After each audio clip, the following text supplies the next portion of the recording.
Welcome to a special episode of Strange Darkness Radio.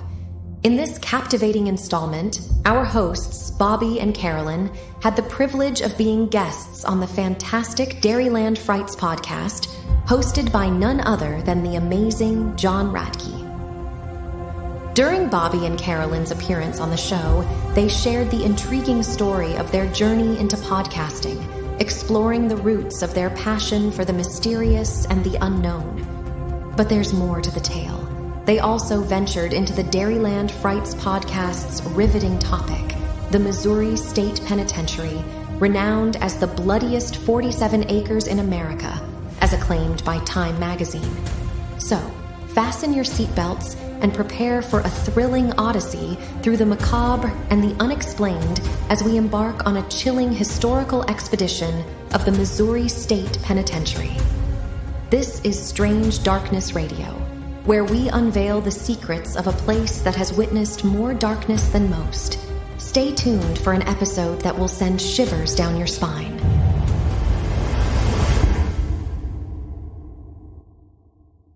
Hello, my spooky friends. This is John, your host for Dairyland Frights, the paranormal podcast that covers everything spooky, creepy, and mysterious in the Midwest. And again, I'm so blessed. I have some great guests on here, and I love it. They are from Strange Darkness, Carolyn and Bobby. Welcome. Thank you very much, John, for having us. Oh, again, I'm blessed to have guests on you like yourselves. I love your podcast. I've been listening to it. Bobby, you told me you had like an over 2-hour podcast on Halloween.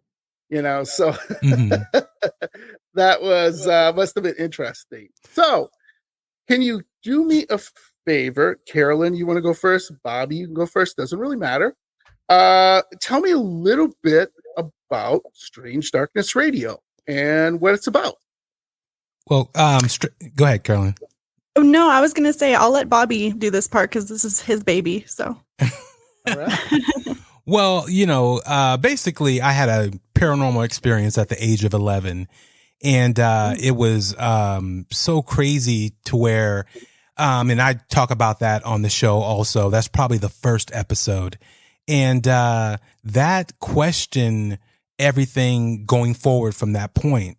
So I've always been, looking and trying to dive into the paranormal just to see what, that experience that I had, and, have others, had those type of, same things happen to them. And, so, throughout the years, I've always talked, about the paranormal activities that go on in people's homes and, the experiences that people have.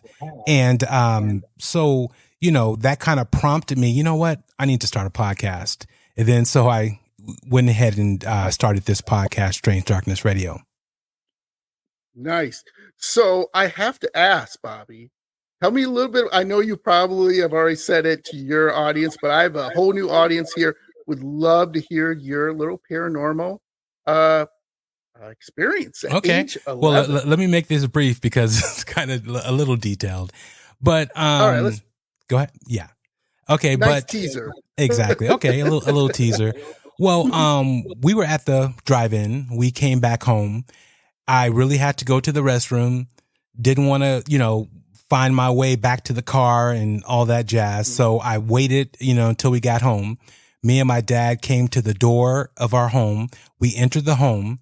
There was a glow, a light that was coming from like the right side of the living room area. And as we entered, I tried to dart off and go to the restroom. And then as my dad, saw whatever was happening in the kitchen in the living room area, he told me to freeze, get out of the house. Somebody's in the house. And I was like, I need to go to the restroom. So so being a kid, my first thought is, because my dad was in the military, and my first thought is, I gotta go to the bathroom. So for whatever reason, I bypassed the hall bathroom to go to my parents' bathroom. I go down to the end of the hall, and as I look over to the right in my parents' bed, there is a long figure laying in the bed, and I froze. And then so as I look at this figure, it was like a movie playing. I can hear my dad calling me, but I couldn't make out what he was saying as he was running down the hall. And as he puts his hand on my shoulder to grab me, the whatever figure was laying in the bed just totally went like into the bed. It's just the blankets were still disheveled. It just slowly just like, just melted into the bed. And he's like, I told you to get out of the house, and everything. And what had happened was in the kitchen area, all the dishes were out of the cabinets, all of the food was out of the refrigerator. It was like somebody ransacked the house. And then as the police came, there was nobody that entered the home. They said someone must have entered the home and locked the door on the way out because there was no sign of any entries or anything. And so that was my, first paranormal experience. Wow.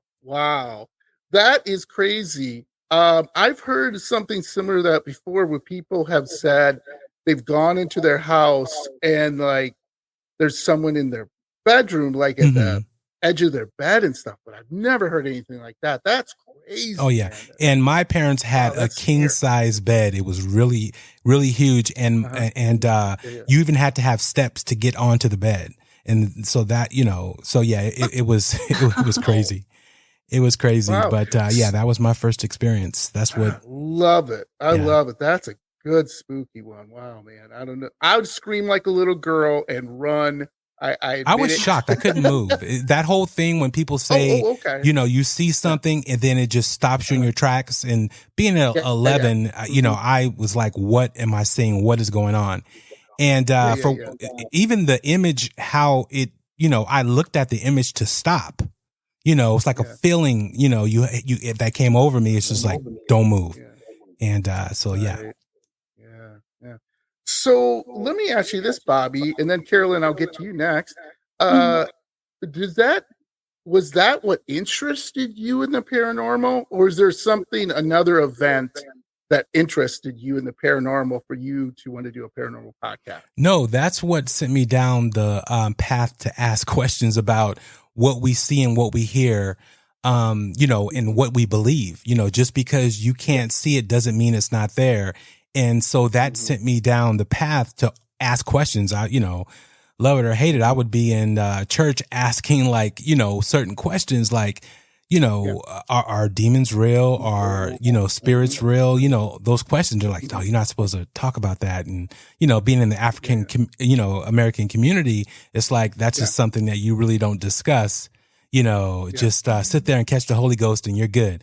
And that was pretty much. Don't ask questions. Yeah, exactly. And so no, ever since then, I've always, that's when I went to the library, started doing research on, different things in the paranormal realm and going down that rabbit hole. But yep. Yeah. That's really interesting. One of my guests, her father was a minister. And, they just believed in everything, there's good and there's bad and there's God, Jesus. And she said she lived in a haunted house too. So there'd be all these things, they would be attacked. And then she thought they were being attacked for their Christianity or their, you know what I mean? Because they believed so much. But then after she became older, she was like, I don't know. What does this mean? Why did I have these experiences? Why, is there demons? Is there whatever? And her father, who was a minister, actually was a priest, had performed exorcisms too. Oh, wow. So he had seen firsthand people believe they had been possessed by a demon, Satan, whatever you want to say. So I found that really interesting. That's awesome. I love it. So, Carolyn, can you top it? I don't know. I have one good story. I've always believed in paranormal since I was like a child, and I've always been interested, but nothing really spooky or paranormal has ever happened to me until pretty recently. I had one experience. Okay. I don't think I can top Bobby, but well, you never know. Yeah, I'll try. But basically, me and an ex-boyfriend of mine, my ex, were ghost hunting in the local cemetery in my home city, Sacramento, California. Uh-oh. This doesn't start out good. Bobby's always teasing me for, my ghost hunting adventures, but yes, I have heard that. Right. But yeah, so we were at this cemetery, and it's a big cemetery, like it's a big property, and it's got all these hills and these different sections. So I mean, you could spend like a good hour or two walking around the whole grounds. So we were there late at night. It was probably like 11 or midnight. We're not supposed to be there. We're the only two people there. And we were walking around for like a good 45 minutes. And we were, chatting, having a good time, but we were being respectful and being mindful of where we were. And all of a sudden, we started walking up to this kind of newer section of the cemetery, and I started to get like a really bad feeling. I just started getting really creeped out. Sure. And so I was telling him like, hey, I think I want to leave now. Like I told him I feel uncomfortable. I'm getting scared. And he was kind of making fun of me and laughing, but he turned to me and he was basically saying, hey, don't worry. As long as we're respectful, nothing's going to mess with us. Yeah. And he didn't even finish the sentence, and something screamed at us, like a loud scream. Yeah. And it wasn't English. It wasn't words. It was just this like noise. Yeah. Yeah. But it definitely sounded like it came from a person, but it wasn't like any discernible words. So I got freaked out. I wanted to leave. Yeah. I looked at my boyfriend, and he just had this look on his face. Like he wasn't scared at all. He was like trying to figure out what it was and where it was coming from. And I wasn't waiting to find out. I grabbed him and I ran. I literally had to drag him along with me. And I was like, let's go. But I swear, you guys, this noise, this scream was no more than 10 feet away from us. Wow. It was so close. Wow. Yeah, there was no one else around. We didn't see anybody. We didn't hear anybody. We didn't hear any footsteps or rustling or anything. It was just this random scream. So it was so spooky. Yeah. That's, I love stories like that. And it's funny that you mentioned, Carolyn, that you were interested as a kid. Because again, one of my past guests, when she was like 9 years old, she's reading books. How do I talk to a ghost? How do I, like, her mom's like, what are you doing? That is so mean. She's like reading these books. How do I talk to a ghost? And how do I do this? I think that's awesome. And that's why I always wanted to have an experience until I had this experience. And then I was good after a while. I mean, I didn't go to another cemetery for a while after that. Like I was scared. The next week she was in another cemetery, just for the record. So took me about a week. My spooky friends have heard this before, but I'm going to tell you guys really quick because this is one of my favorite stories about a cemetery. So I used to be a manager at a retail store, and everybody knew I like paranormal. So they would come up to me and they'd be like, hey, John, any ghosts? They'd kid me, right? Any ghosts in the store, and stuff like that, right? Whatever. One day, one of my employees came to me, and she was at high school. She came to me, she goes, John, I have a problem. And I'm thinking, oh no, are you pregnant? And I gotta like call your mom. Like, no. Because that happened. No, it's a ghost. I had two girls come up to me and tell me they were pregnant, and I had to call their moms. That's a paranormal experience. As far as I'm concerned. That's pretty spooky. That's scary enough. All right, that's my scary story. That's it. Anyway, they had a Ouija board in a cemetery. A bunch of their friends were having this Ouija board in the cemetery. Yeah, I know, right? You're doing it already. Bobby's Why shaking would you his do head. it? Right. They got scared, ran off. Okay. So I said, did you hit goodbye? Did you use the planchette for goodbye? Did you close? No. Oh God. So anyway, really quickly, her mom shows up one day and says, John, Sarah, whoever, told me that, the paranormal. She's telling me they're having weird things happen at their house, shadow people, all this stuff, right? And like, what can I do, right? What am I supposed to do? So I said, you need to go back to the cemetery and you need to close that. Okay. Yeah. Just go and close it. grab the board, get the hell out of there. They go back. The groundskeeper had run over the Ouija board with his lawnmower. Oh, wow. Totally destroying it. Everything's destroyed. Oh, That's what you told me. They're So done. I said, right. So I said, go to the nearest Walmart or whatever, get a Ouija board, go back, close it up, and just take care. And they're telling me to come along. I'm like, hell no, I'm not going with you guys. I'm not getting involved in this mess. I got my own kids. Anyway, so we go back and they do it, and I guess things from there were okay. But right? Like, what are you doing? But they heard, like, they didn't hear a scream like you. They just heard like footsteps or something. I can't remember what they exactly heard. Oh, that's almost worse. Lessons learned, right? Wow. Yeah. That's for all my spooky friends out there. So don't play with Ouija boards in cemeteries. Just don't do it. So again, I'll make sure, Bobby and Carolyn, to share with all my spooky friends all your website links and where they can find Strange Darkness Radio. Thank you. You guys are going to love it. Trust me. Listen to them. They're great. So let's get right into it. Let's do a little teaser first. All right. Bobby and Carolyn, what if I told you that nearly 100 years before Alcatraz, there was the Missouri State Penitentiary? Time magazine called the prison the bloodiest 47 acres in America.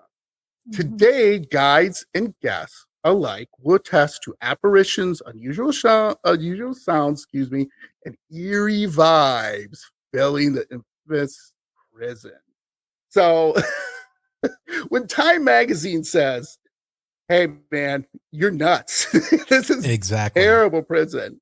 So have you ever heard of it? Have you ever heard of the Missouri State Penitentiary? First of all? I have. The first time I actually did was, I think, on Ghost Hunters when they went there to do You guys, Carolyn? I hadn't heard of it until you told us that we were going to be discussing it, and I'm pretty impressed that I hadn't heard of it before. So yeah, you're going to love this. You're going to laugh a little bit, and then also be like, "Damn, I'm not going there," but maybe we will someday. We're going. I know I want to check it out. We're going. So first of all, guys, before I get to the fun stuff, talk about my sources that I always put in my links. Haunted US, Missouri Pen Tours, Atlas Obscuria, News, a Tribune, and the history of the Missouri State Penitentiary. So let me talk a little about the history. I know it's sort of boring stuff, but it will help us get a better idea of what this place is. Okay? So the Missouri State Penitentiary was built in the early 1830s. Now remember that, because that's going to be important.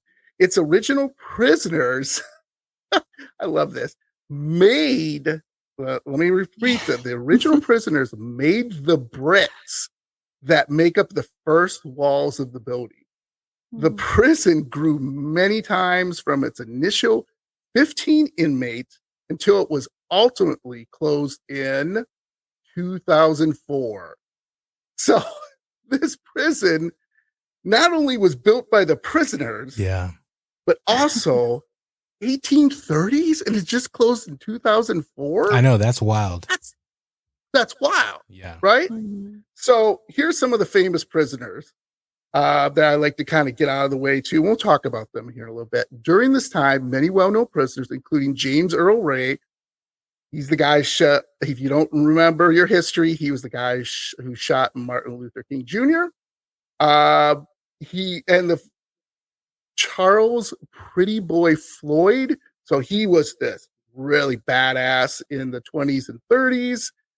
And also, to make things worse, 40 prisoners were sent to the gas chamber in this prison, which is a lot. Yeah. Okay. Most prisons, to kind of give you an idea, maybe 20, maybe 30 tops, but they had over 40 actually prisoners.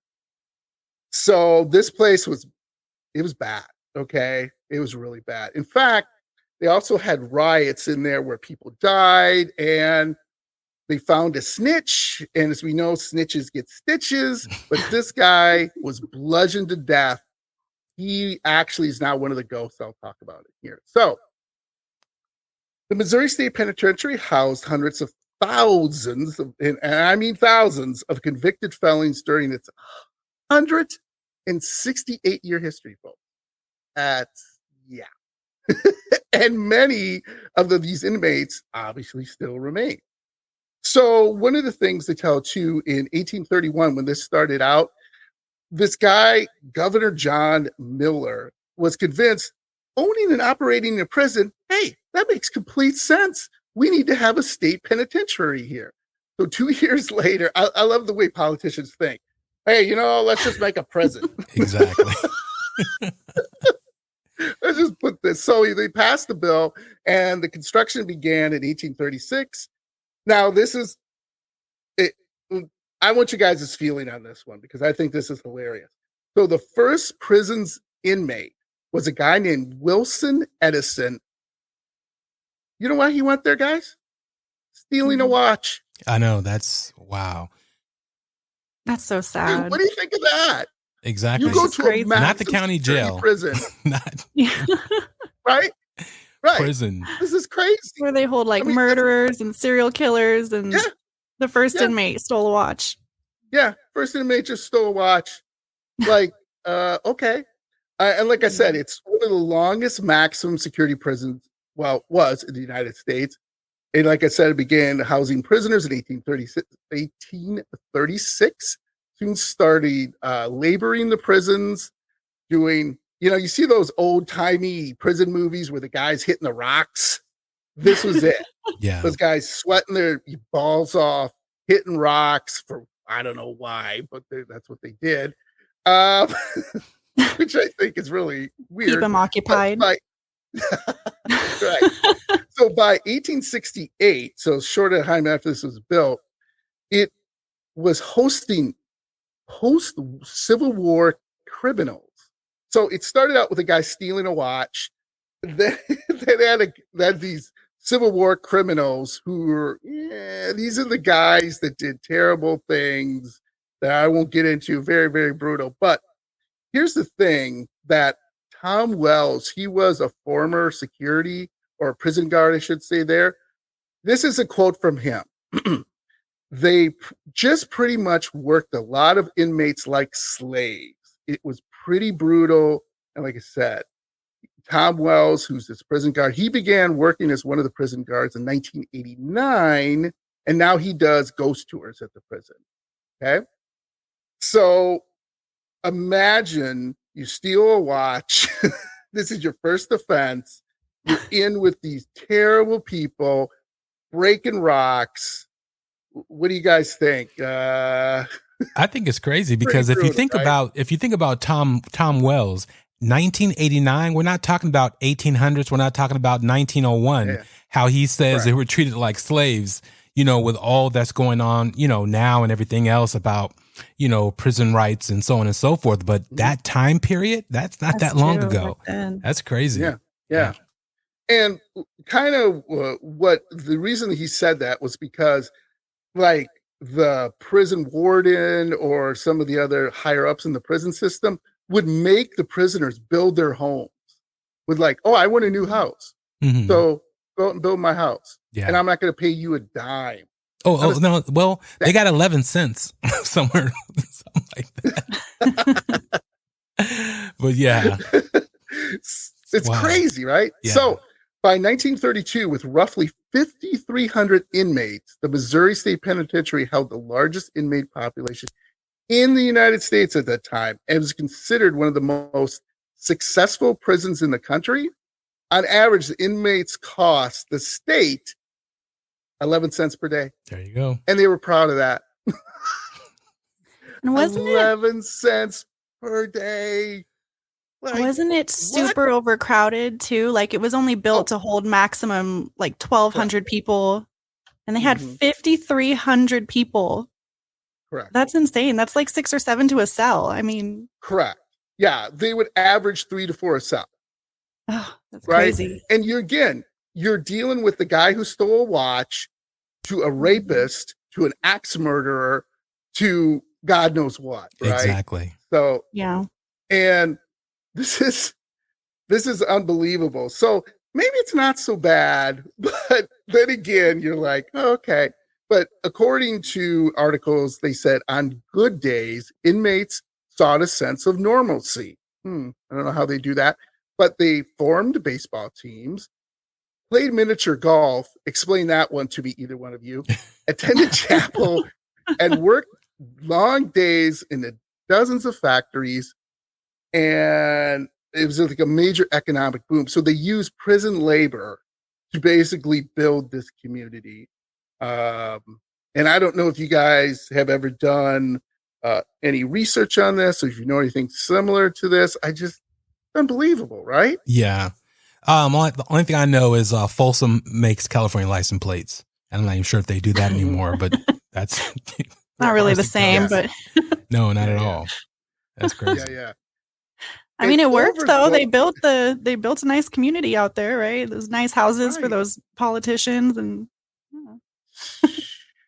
I know at one time, just a sidetrack, I know at one time, they don't do this anymore, but they used to make what they call prison jeans. So there was a company that actually marketed these jeans made by prisoners, and they were called prisoner jeans or prison jeans. Wow. Oh, I can give you one fun fact real quick. I used to work for the state, and we used to get desks that were built by the Folsom state prisoners.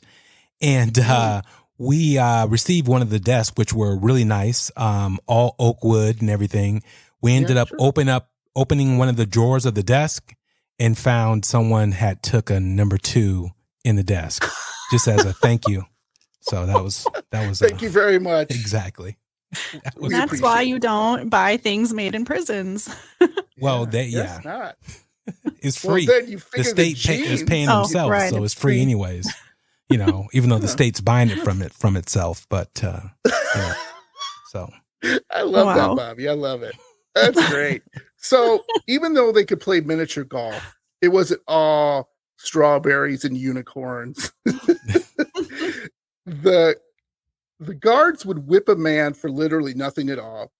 Oh yeah. Even if he went out of line, even if a guard was having a bad day, they would beat the ever living shit out of people.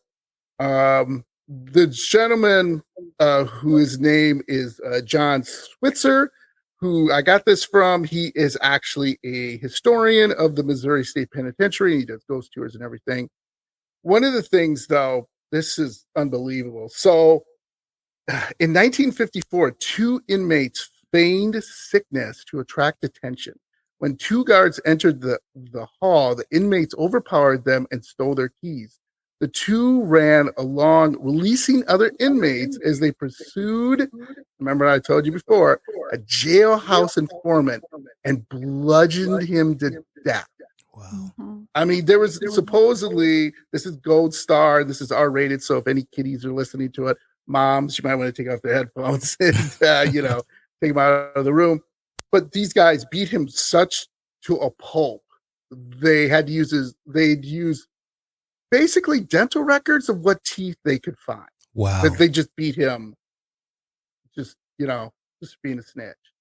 And so these waves of rioters happen. And this is part of the legend of Missouri State Penitentiary, where you do certain parts of the penitentiary where you just feel this overwhelming dread, and you just feel like something's not right. And people have said they feel like they're being crushed, people are on top of them trying to crush them. But this is what happened. So eventually the wave of rioters stormed the deputy warden's office. Armed troopers on the roof were forced, yeah, I bet they were forced, to open fire with machine guns and riot guns, and they killed most of the prisoners. They said several convicts were injured by a gunfire. Okay. But following the riot, what did they do? Instead of giving these prisoners some hope and, hey, so let's not happen this again, whatever. No, they just put an extra caging. Yeah. So they just put up extra cages and everything to make, hey, this doesn't happen. Yeah. I mean, can you believe that? I mean, these people are at their wits' end, right?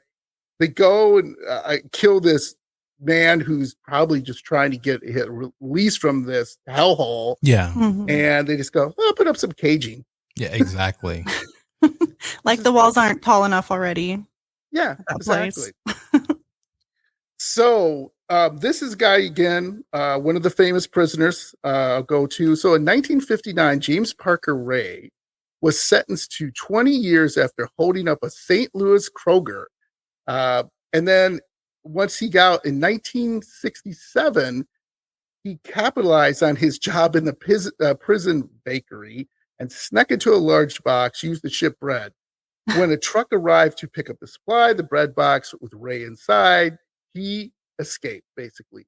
Just a year later, in April 1968, Ray gunned down Dr. King. So, yeah, that's amazing. Oh, wow. Just that set of circumstances for that to happen, yeah, that's unreal. Right. And you think about it, if this guy was maybe, I don't know, treated a little bit better, or maybe something with the prison system to help him. Well, he had two prior attempts. Yeah. But he had two prior attempts of escaping at that particular prison, and they caught him in crazy, situations. He'll be crawling through a air vent and he's stuck, and then they have to come and get him out. So, he finally was able to make his way out. But yeah, that is interesting. If he would have stayed, and those set of circumstances may have not ever occurred. Yeah, Dr. King would, obviously maybe still not be alive today, but to live a little longer and to help, obviously, the civil rights movement. So, exactly. But there were some people put in here that you would be like, why did they put him in here? So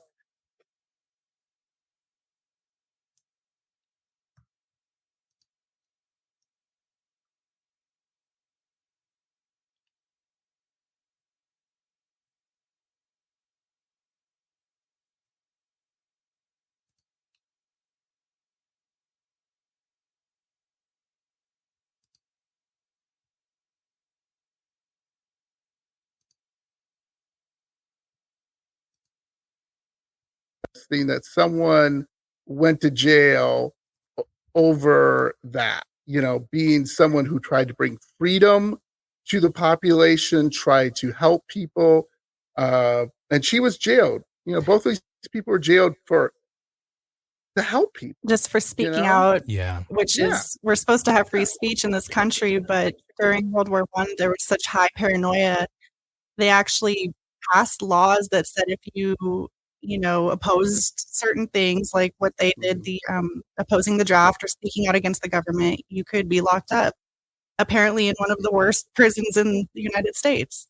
So yeah, and these were women in here, and they didn't really have a women's section, I would say. Yeah, women's right. They weren't ready for them. Exactly. Yeah, it's crazy. So anyway, one of the other things too, they had a gangster, Pretty Boy Floyd, and he was considered one of the most dangerous gangsters at the time in the 1920s. He did a payroll robbery. So he robbed a train when they would put stuff on trains for whatever reason. I thought that was kind of funny. And he is a repeat offender, and he was in the cell too. So that's another famous guy that was in there. And then if you know anything about boxing, I don't know if you guys do, or sports, Charles Liston, or Sonny Liston, yes, that's Sonny Liston, who eventually became the world heavyweight champion. He was in that prison too. So he actually did something good. He was one of the few prisoners that really did something good. So what he did was he would go in and work out and everything like that. And eventually someone saw him, a priest, actually, who oversaw the prison gym. He reportedly marveled at Liston's physicality and took him under his wing. And he taught him not only the techniques of boxing, but he taught him how to read and how to write. And then when Sonny Liston was freed on parole, he began to world heavyweight boxing champion. And during his career, a lot of people don't know this about him, he faced many notable boxers, including Muhammad Ali. So I know you guys know Muhammad Ali. Oh yeah, for sure. And in 1962, he became the world heavyweight champion. So that's a little bit about the history and some of the famous prisoners and everything like that. So I have one more prisoner actually that I didn't see in your notes, and I had never heard of him before I started researching for this project. His name was Robert Berdella, and he apparently was a horrible serial killer. He was accused and arrested for torturing and doing terrible things and murdering 6 men. And I couldn't believe that I had never heard of this guy because I'm obsessed with serial killers. So that was a pretty cool story. Another one of Carolyn's ticks, but another one of my weird sessions. Speaking of that, you're obsessed with serial killers. If you guys ever want me to be on your show, I can talk to you about a personal story of Ed Gein, the butcher of Plainfield, and also Jeffrey Dahmer. Oh, nice. I got 2 personal stories for you guys. Oh, wow. We definitely got to have that. Ed Gein, that was a long time ago. How do you have a personal story with him? You can't spoil it. Remember, Ed Gein lived Just give me a little bit. until he lived quite a long life. And let's just say, it's not my story. It's my friend of the family's who's a nurse who oversaw when Ed Gein, near the end of his life, was in a mental asylum, and she was the head nurse there. Oh wow! Oh, I would love to hear about that. She's got. Like I said, I got a good story. That's a little teaser. So we'll save it. So let's get to the paranormal event. So this is a lot of things that people have seen here. They have seen shadowy figures who have been seen walking on the catwalk.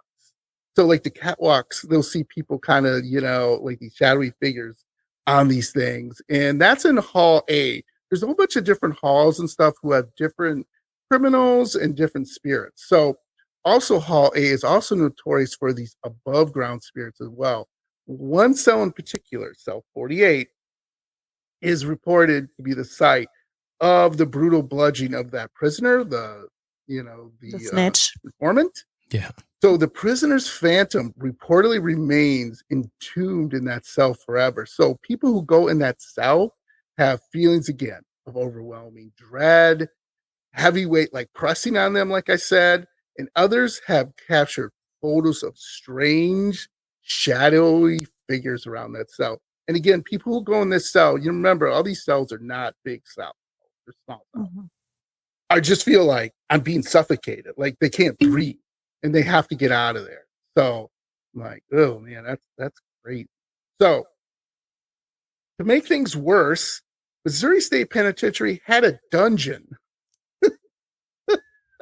Yeah, that was like pretty and this is crazy. I will put pictures of this up and everything. Basically, what it was is they would put pretty much the worst of the worst in this place, but that wasn't necessarily true. Because sometimes they would just, if you gave the guard an evil look or a side look, they'd be like, in the dungeon you go, man. So perhaps don't be surprised to find that there's so many hauntings in this prison, in the dungeon. So one of the things is one of the guards say that they'll go in there, and this was, I believe, Tom Wells again. And he said that basically, these guards would whip these men within inches of their life inside only stone walls and a floor. So it basically was a dungeon. Yeah. There was literally, the only light they had was like a single 60-watt bulb. And then it was just stone floors. And a bucket for a toilet. And a bucket for a toilet. Yeah. That they had to share. That's crazy. Right? So story goes, they're oh my God. They put about 18 men down here with no bedding, no bunks, no blankets, no mats. Like you said, Bobby, no toilets, a single light bulb. That's it. And now they didn't have 18 men in one room, but 18 men were put in these, about 3 or 4 of these, rooms, if you want to call it. And man, I just could you imagine that living, what that would do to you? Oh yeah. It got much worse though. In doing some research on this, if you were to pass away down there, they would leave your body down there and let it decompose. They wouldn't just pull you out. God. And, yeah. So, yeah, it's wild. One of the inmates who got out, his name was Firebug Johnson. He was an arsonist, but he was released and he wrote a book. He spent 18 years in solitary in those dungeons, and his book is called Buried Alive, 18 Years at the Missouri State Penitentiary, however you say it. Yes, and Carolyn, that is right on. His name was J.B. Firebug Johnson. Mm-hmm. I love that name. I love to be Firebug Johnson. I'd be like, all right, I'd be a fun guy. Firebug. I don't think I said fires, but I just use it as a nickname. But he like you said, he served in the dungeon from 1883 to 1900 for setting a fire that destroyed prison property and caused the deaths of several inmates. Mm-hmm. And again, you're right, Carolyn. He wrote a book called Buried Alive, 18 Years in the Missouri State Penitentiary.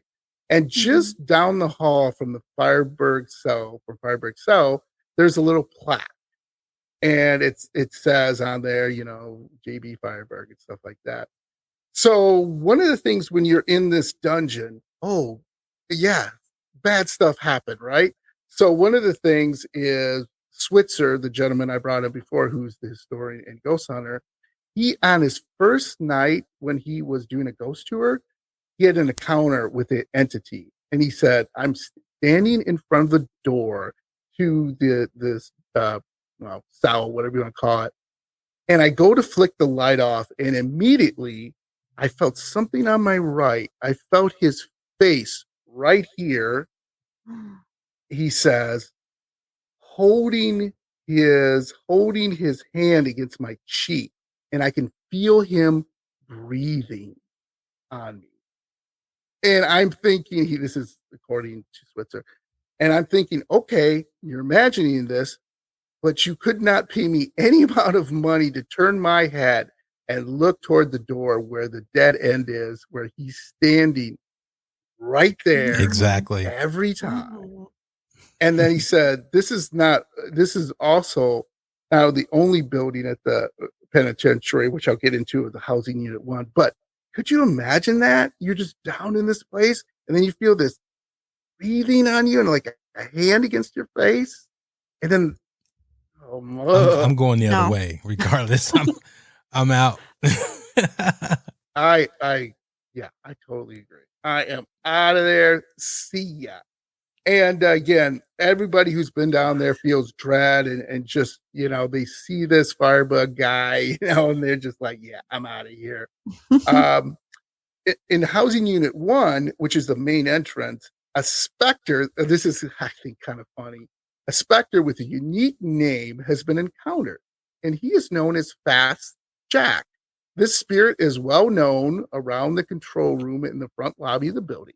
Fast Jack got his name for his usual move of, this is still scary to me, gliding past visitors in a whitish blur. Little is known about Fast Jack, but some have claimed he wears a white coat like a doctor, and perhaps some people say he carries a clipboard, so perhaps he was a former worker in the prison hospital. Fast Jack has also been associated with opening and closing doors. Many figure, like I said, he has something to do with, maybe the prison health care or the hospital or something like that. Yeah. So I don't know. Have you guys ever heard of Fast Jack? No, I haven't, but he was probably the inspector that came and to look for violations and then were put into a cell and never was heard of again. That's probably what happened. Yeah. Yeah. But could you imagine out of the corner of your eye, you're just on tour, you're just looking around, and then all of a sudden this whitish blur goes past you. Yeah, that's interesting though, because it's usually something dark, a shadow figure, but to see something of any color, let alone white, moving at a fast pace, that's very intriguing.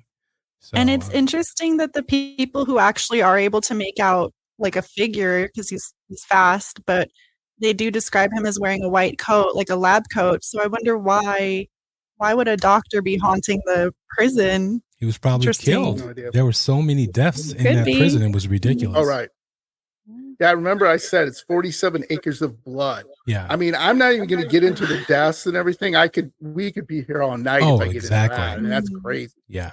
So John Wells, who's the former prison guard, like I said, who does ghost tours right now, he relates a ghost story of his own, and I thought this is kind of interesting. So he says, on a sunny day around 3 p.m., Wells had been talking to another inmate with long blonde hair and a white t-shirt. He saw this other inmate with a long blonde hair and a white t-shirt walk out from the door that he's doing count at. So he must be like in an area, and he gets other prisoners coming out of this door. So he sees this guy, long blonde hair, white t-shirt, just walk past him. Like, didn't even pay attention to him. And John Wall is like, hey, they know they're not supposed to be outside. And I thought to myself, you SOB, you better get back here. And this guy keeps walking out. He keeps following this man. And, he says, so he goes outside, after following this guy, seeing him go outside the building. And he gets there and nobody's there. Like the guy with the long blonde hair and he's just gone. Just gone. So John Wall said to himself, I thought, man, he's run around the building. So I went up to the right side of the building. Nobody was there. And then he's like, well, wait a minute. The big gate is there. And it's all locked. So I was like, I would know if I would have seen this guy. So he goes, I ran to the left side and there's a tower right there. And I said, hey, to the tower guard, has anybody run by here? And the tower guard said, no, it's count time. It's locked down. So I'm like, okay. And then there's a van sitting there. We used to take supplies up the hill. And I thought, my God, he's in the van. We got an escapee. So he says he runs up the hill and he goes to the van and, he opens the door. Nobody's there. And then he goes, maybe this guy's, whatever. He's running around the van, something like that. So he looks around again. He opens it up. Still can't find him. And, he asked the van guy, the guard or whatever, hey, have you seen this guy with long blonde hair? Did he get in here? And the guy driving the van is like, no, what are you talking about? He goes, listen, I saw him go in here. He had long blonde hair, white t-shirt. And he's like, yeah, I don't know what you're talking about. And he says, it was like somebody just punched me in the face. He said, nobody saw this guy. I was the only guy that saw this guy, and I couldn't find him. And to this day, he's still shaken by that story. Wow. Just he didn't know what was going on or how it happened, but he's, like, wow, okay. So I don't know if you guys ever heard a story like that where people have just out of your corner of your eye where someone's walking and then you try to find them and they're gone. So I don't know, anything similar like that? No, you hear about stuff where things are being repeated. There are haunts that they're just going through their normal process of the day, and they don't know if they're dead. And but it's like a tape recording, being played, because of what this prison is built out of is probably the reason. The prison is built out of limestone and sandstone.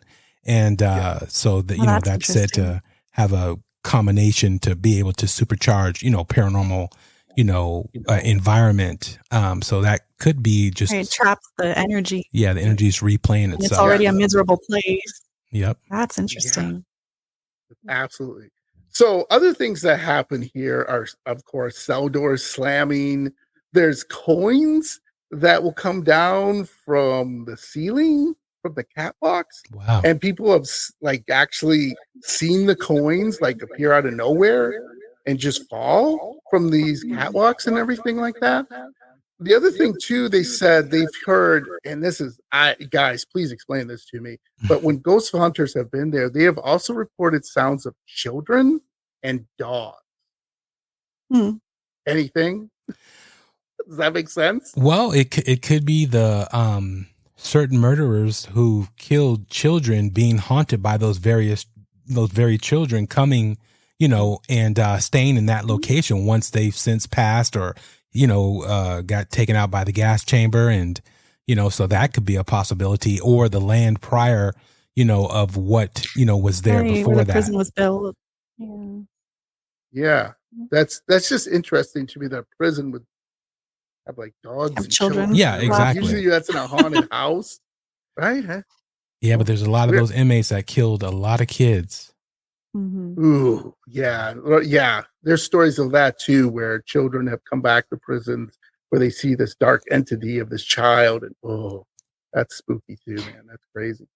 So also, of course, in a prison, it also smells like potpourri and Yankee candles of beach, whatever they call candles now, the smell. But no, I'm sorry, guys. They include smells of cigarette smoke and intense body odor.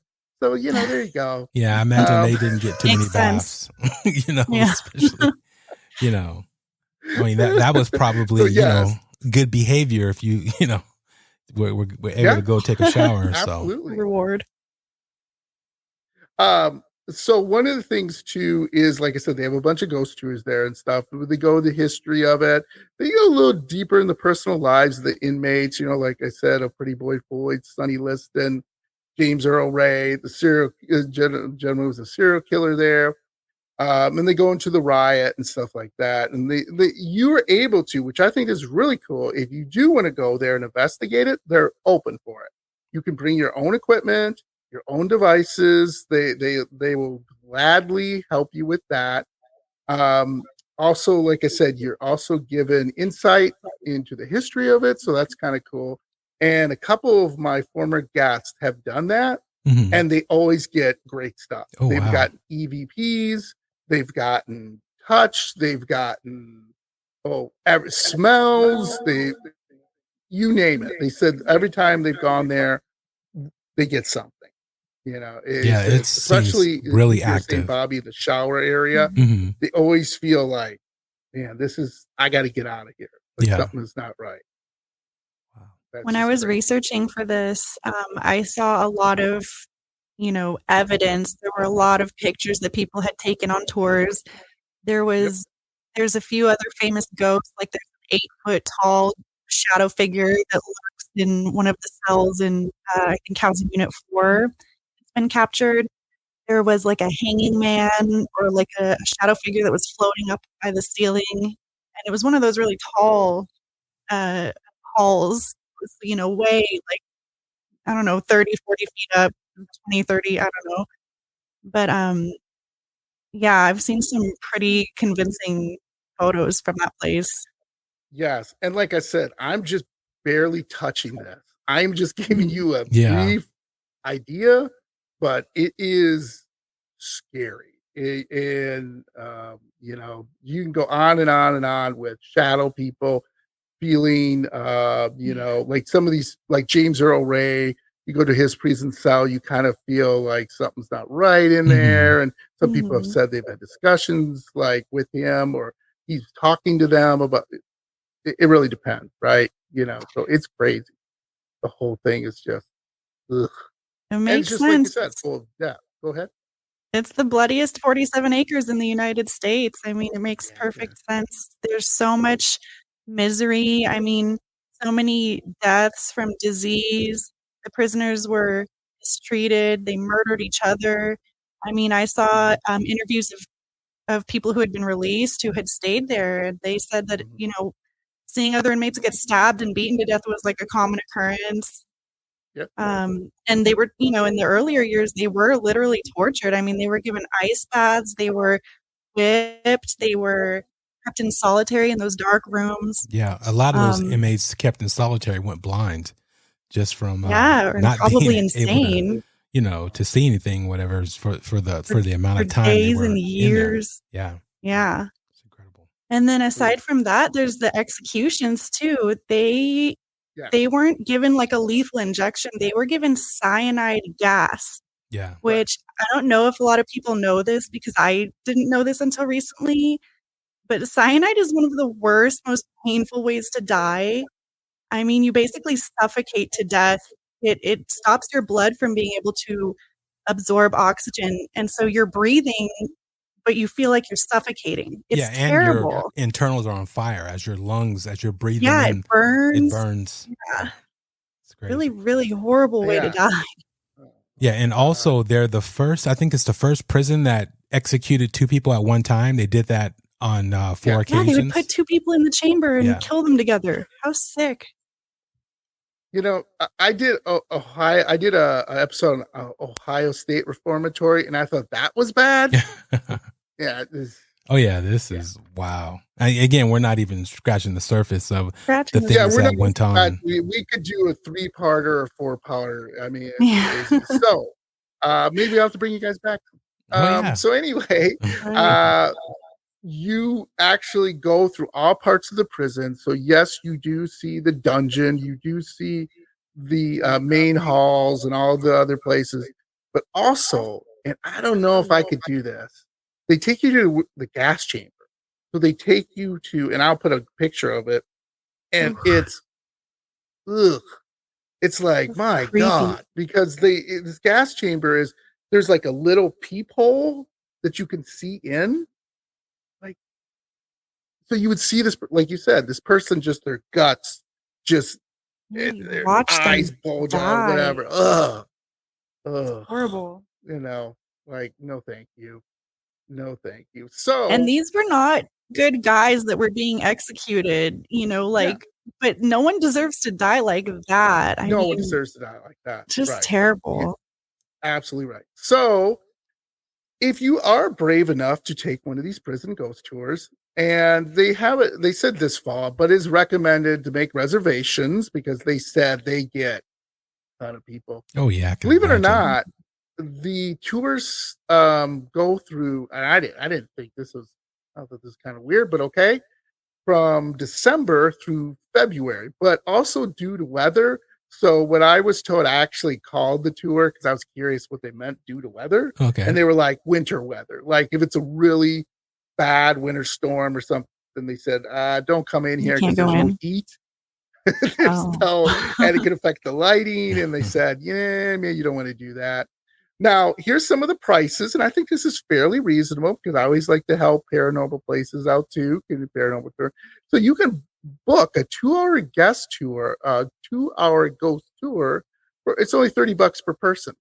So not too bad, right? That's not bad. And then you can also go on a 5-hour tour or an 8-hour tour, which that covers everything according to them. And that's only $75 to $100 respectively. So not too bad. And yes, they do have a ghost hunting class, and that's $40 per person.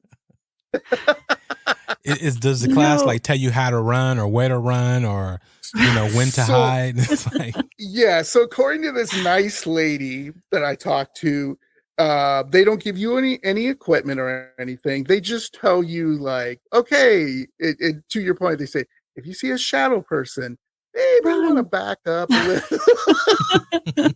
I don't know. Go over here. Yeah, she wasn't too descriptive about it. She was basically like, if you hear something or something touches you and you feel like overwhelmed, maybe it's better that you leave. Yeah. I'm like, okay, you got my $40 back? No. Right. I wonder how many inmates have went home with these people. If they were able to be an attachment and like out of the prison. Exactly. Because that's the whole thing, right? You want to escape. I mean, you're still trying to do it in death just as well as you were doing it in life. And that's funny that you mentioned that, Bobby, because one of my former guests too, she said her sister felt she had all these terrible dreams and she had all these weird things happening to her. And so finally she went to, I don't know, a medium or somebody that would help her with this. And they said, oh, you have a spirit attached to you, a former prisoner. Did you go where would you go? And the lady was like, well, I just went to Missouri State Penitentiary. And this medium or whatever was like, okay, we need to get that off of you like right now. Now. Like, oh my God, that's crazy. We got to get that person off of you. Yeah. And she did. And I guess it work, they're fine. But yeah, that happens. They will attach that. So I have to ask all my guests, what do you think? Haunted, not haunted? Extremely I think haunted. we know the answer. That's me. Extremely Bobby? haunted. Yeah. Yeah. Yeah. If ever there was a place that was potentially haunted, I would think this place is a good candidate. I mean, just a miserable, terrible place. And the structure even just looks creepy. It looks depressing and sad. Yeah. Even if you don't believe in all this ghost stuff, I mean, the energy there just must be so heavy.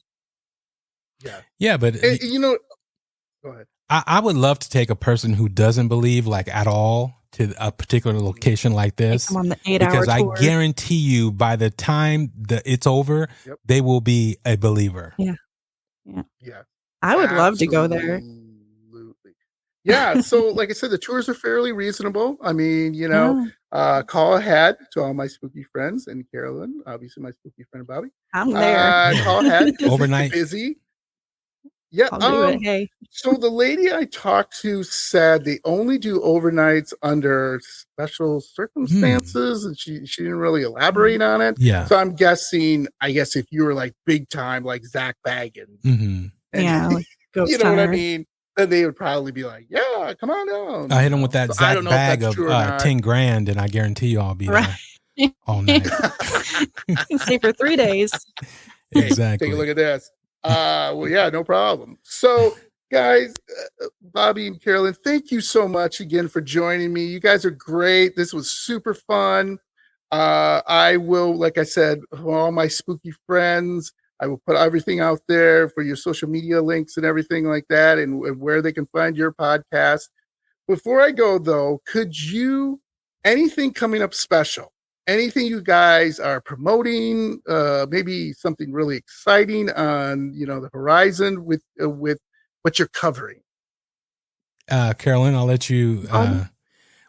Well, we have we're doing another dual podcast that's coming up with Semi Skeptic podcast. That's going to be awesome. Right. But we also have another guest coming on. Her name is Tasha, and she does past life regressions. And that's a thing that we're also interested in, that whole, storyline to see, people who've come back, or how many lives, if you believe in reincarnation, that you've lived, and in just those type of experiences. And I think that's going to be a good episode. But definitely check out our Halloween episode, even though Halloween is past. It's really good and really fun, and I think you guys will enjoy it. Yeah, so our next episode coming up is going to be our collab with Semi Skeptic podcast. Right. And we're going to be discussing Ed and Lorraine Warren. So I'm very excited for that. Oh, nice. So anyone who's interested in them should tune in and catch the show. And then as for our socials, you can listen to us on Podbean, strangedarknessradio.podbean.com. We are at SD Radio on Twitter. Instagram is just Strange Darkness Radio, all one word. And then we also have our Facebook page, Strange Darkness Radio. You can call our Strange Darkness Radio hotline to be on the show. The number is 916-741-3032. And we love to feature listener stories. So anyone who has a paranormal encounter they want to share, just call the show, be on the show. And then if you do want to be booked to be on the show, you can contact me. My email is carolyn.sdr@gmail.com, or on Instagram you can message me Carolyn_strange_darkness_radio. Yes, that's a long one. I will put all this in my episode links, so if you guys could send that to me too. Through email, I'll put that all in my episode links so everyone, my spooky friends, can find you. And like I said, if you ever want me as a guest, I will tell those Ed Gein and Jeffrey Dahmer stories. We would love to have you. We have to have you on our show. Yes. Yeah. And your podcast is amazing, by the way. I just love how you tackle on, getting other podcasters to come on and just to keep that, group and crew aspect of everything. It's really awesome, and it really helps out, Yeah, our podcast and others. So definitely appreciate it. Absolutely. Like I said, we're our little coven here. We have a little coven of witches and scary, whatever, paranormal, and anything we can do to spread the word, right? Great. So we end our show always like this: is say hi to your ghost. Hello, ghost. Hi, attachment. Right. And stay spooky. Thanks, Carolyn and Bobby. You guys are great. We'll talk later. Thank you for staying up late with us and having us on the show. It was great. Thank you.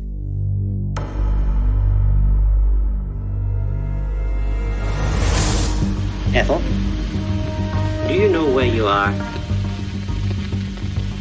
My body! You have passed over. You died. No. Everything, my body, they took it. It's torn. What an excellent day for an exorcism.